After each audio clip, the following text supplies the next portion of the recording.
Hola, ¿qué tal amigos? Y bienvenidos a nuestro siguiente video de la reseña del libro Economía para Todos del autor R.C. Sproul Jr. Y vamos a comenzar con una breve recapitulación de nuestros 3 episodios anteriores para así continuar en nuestro viaje, en nuestra travesía a través de los 12 capítulos que nos ofrece este material. Primero que todo, quiero recomendarlo de nuevo a personas que hacen educación en casa o en general.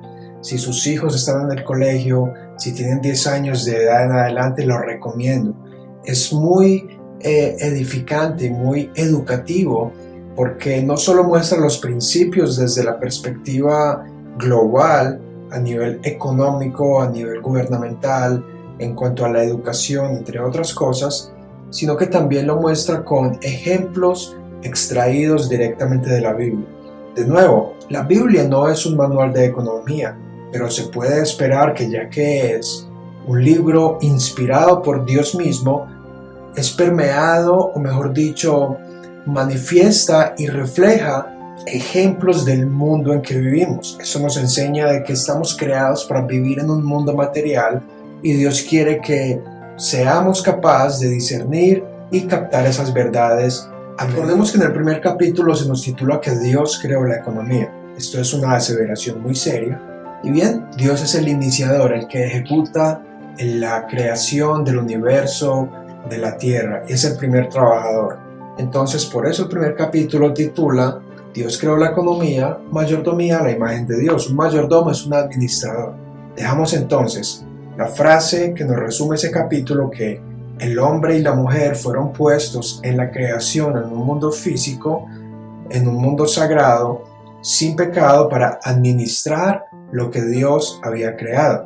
De esa manera pasamos al capítulo número 2, donde nos dice que el problema económico del pecado es la escasez.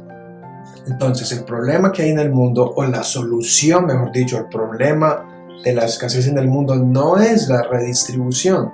De acuerdo a esta enseñanza, y creo que la evidencia bíblica nos lo muestra, la solución a este problema es el trabajo. El problema que tenemos es la escasez. Ahora el hombre y cada día nosotros hoy día vivimos para responder la pregunta ¿cómo sobreviviremos? Eso nos lleva al siguiente capítulo, que es la senda del trabajo a la riqueza. La única forma de reducir la escasez es por medio del trabajo. Ahora aquí quiero resaltar que el concepto mencionado en el estudio acerca del gobierno es idealista. De hecho, el mismo R.C. Sproul Sr., el padre de este autor, en su enseñanza acerca de Romanos 13, que se puede encontrar en ligonier.org, enseña que el concepto de San Pablo acerca del gobierno es idealista porque es muy limitado. Lo limita a la protección de la vida humana y de esta manera permitir que las personas vivan su religión de manera libre y sus intercambios comerciales libres.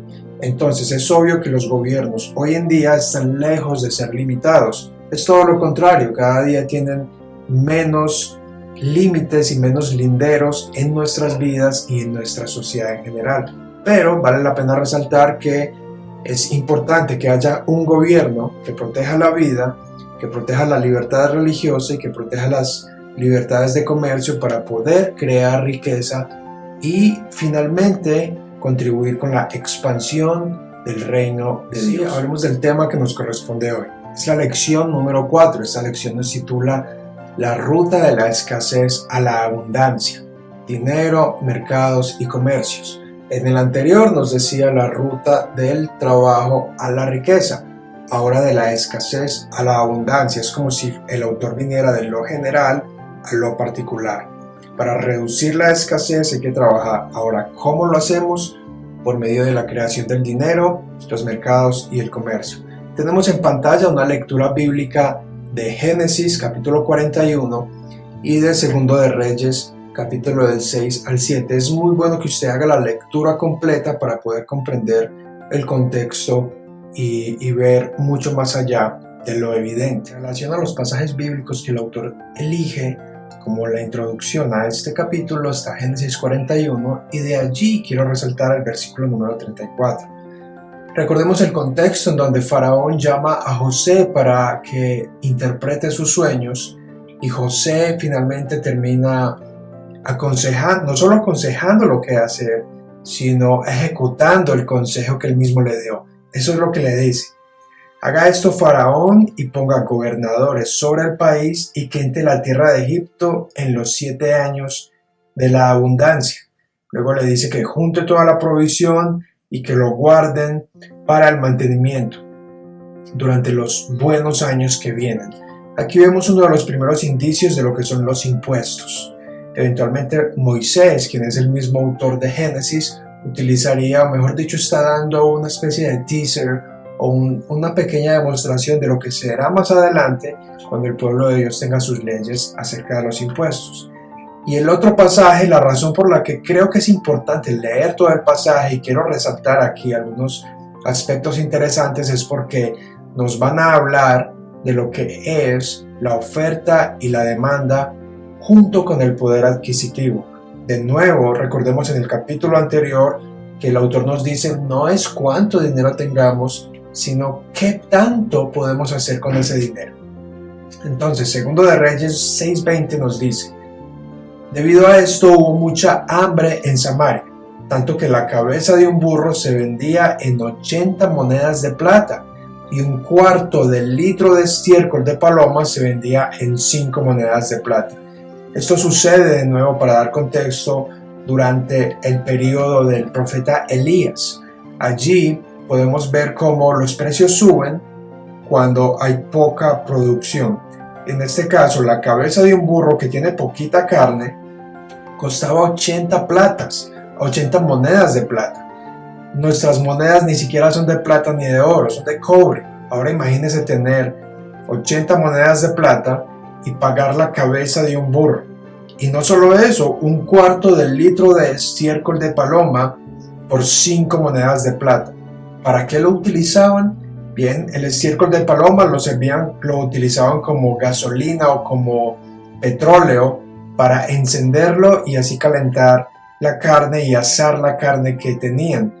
Pero aquí el punto importante es que cuando hay poca oferta de alimentación debido a la escasez que había, porque Samaria estaba sitiada por los sirios, suben los precios. Veamos cómo cambia esto cuando la profecía de Elías es cumplida. Segundo de Reyes 7:16. Enseguida la gente salió y tomó todas las cosas abandonadas en el campamento sirio, y tal como Dios lo había anunciado, por una moneda de plata se pudieron comprar 3 kilos de harina o 6 kilos de cebada.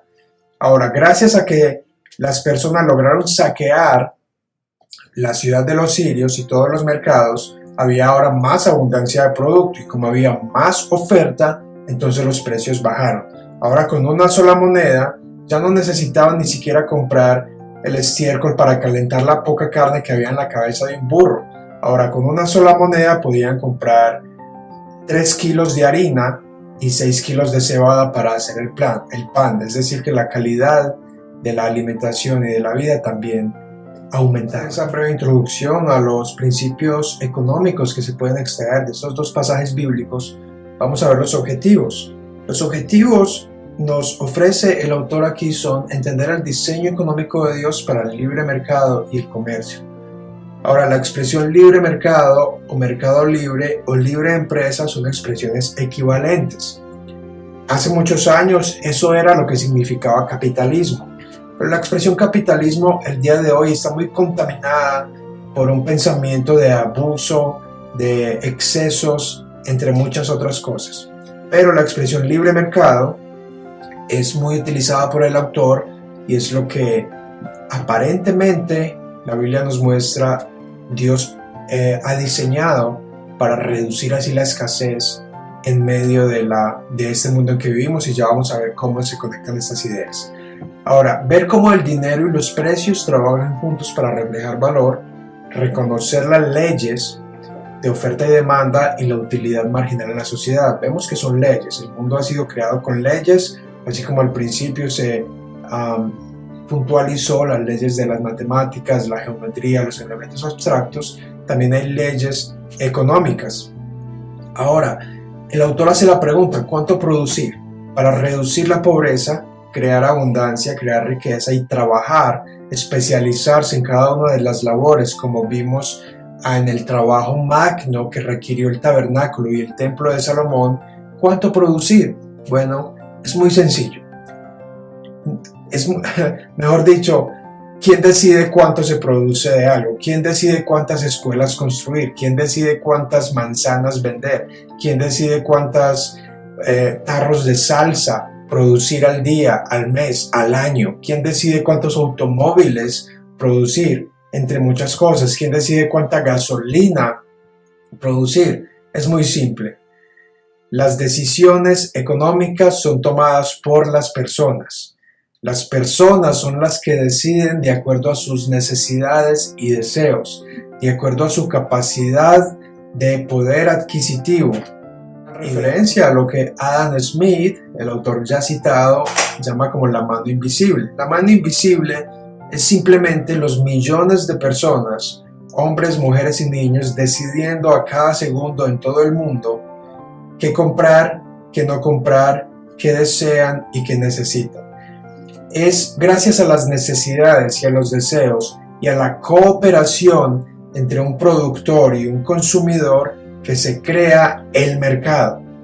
Y en base al mercado se encuentran las leyes de oferta y demanda. Tenemos elementos importantes del mercado. El mercado, tenemos por un lado la demanda, que es cuando se juntan los deseos, las necesidades de las personas y se realizan intercambios de bienes o servicios. Y por otro lado tenemos la oferta, que es cuando las personas desean, y no solo eso, sino que ahora poseen el poder de adquirir estos mismos bienes y servicios. Así entonces se crea el mercado como medio para reducir la escasez y cooperarse unos a otros. Vale la pena mencionar que el estudio nos habla de lo que es el mismo concepto extraído de las obras de Adam Smith, y es decir, el interés propio o el egoísmo, como algunos lo llaman. Es decir, que de la misma forma en que Dios creó el universo y al hombre para reflejar su gloria, de esta misma forma el hombre obra de manera interesada. Adam Smith dice que el panadero no produce los panes simplemente para calmarle el hambre y ayudar a la sociedad. Él lo hace con el interés de adquirir ganancias. Y si no fuese por eso, no tendría la motivación para hacerlo. Esto lo motiva a él y a la vez se convierte en una cooperación en donde otra persona decide darle valor a ese pan y comprarlo, y de esta forma se crea abundancia. Ahora, esto nos trae, de acuerdo al estudio, a unos temas muy importantes, y creo que lo mencioné en el video anterior, es el valor que la gente le da a las cosas. Son las personas, como lo mencioné, las decisiones y esa mano invisible lo que también le da valor a las cosas. Y estos valores no son valores subjetivos de gusto. Por ejemplo, a alguien le gusta el helado de vainilla y a otro le gusta el helado de chocolate. Estos valores no son objetivos ni valores morales, sino valores. Esta enseñanza es muy en contraste con aquella que nos dice o que se enseña de muchas maneras y en muchos lugares, de que el Estado es quien decide o debería decidir qué producir y qué no producir. De nuevo, como lo vimos, el Estado no puede producir nada y el Estado no está sumergido dentro del mercado. El Estado solamente fue creado para proteger la vida de forma ideal, pero también administra los recursos de aquellos que pagan impuestos. El mercado libre funciona mejor sin la intervención del Estado. Dice el autor, el mercado es la solución de Dios ante la limitación y la escasez. Tenemos limitaciones de tiempo, de espacio, limitaciones de fuerza, de capital, entre muchas cosas. Y continúa diciendo, al considerar lo que necesitamos junto a los recursos naturales, es de la manera que determinamos el valor de las cosas. Como mencionamos antes, el dinero que yo tengo, yo le doy un valor inferior a aquella cosa que quiero comprar, y el que está vendiendo le da un valor superior a mi dinero que a aquel objeto que quiere. Inmediatamente el autor nos introduce a lo que es el dinero, y él hace la pregunta: ¿qué pasa cuando los intercambios se limitan? El dinero almacena valor. ¿Y cómo vemos el valor? En los precios. Él habla de la creación del dinero. El autor nos habla de un concepto que es la utilidad marginal. En resumen, la utilidad marginal, de acuerdo al autor, es mientras más poseo algo, menos voy a quererlo. Y esto va muy relacionado con la demanda y la oferta. Si tenemos más abundancia de pan, más abundancia de carne o de cualquier objeto o servicio, menos vamos a quererlo. Por lo tanto, vamos a querer intercambiarlo por algo que sí deseemos o necesitemos. Así que la demanda y la oferta, relacionado a la utilidad marginal, es decir, los deseos de todo el mundo, junto con el poder adquisitivo de todo el mundo, junto con lo que todo el mundo posee, es la forma en que Dios suple las necesidades y deseos de incontables individuos en el mundo. Entonces podemos ver que no es simplemente tener la canasta familiar o la alimentación básica que el Estado, entre comillas, está obligado a proveer.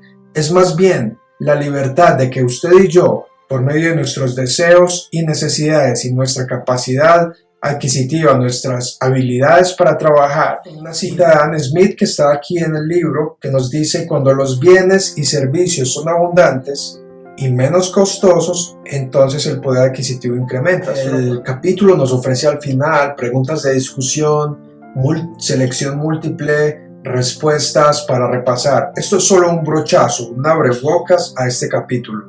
Entonces, para recapitular: demanda, oferta, utilidad marginal, dinero, trabajo, como mayordomos, como administradores de lo que Dios nos ha dado, cómo nos ha hecho, cómo decidimos mejor cada día, cómo tomamos decisiones de nuestro tiempo, de nuestro dinero. Podemos evaluar y distinguir entre nuestras necesidades y deseos, y en base a ello, entonces, decidir cómo gastamos nuestro dinero y finalmente poder ahorrar y contribuir con el crecimiento del reino de Dios.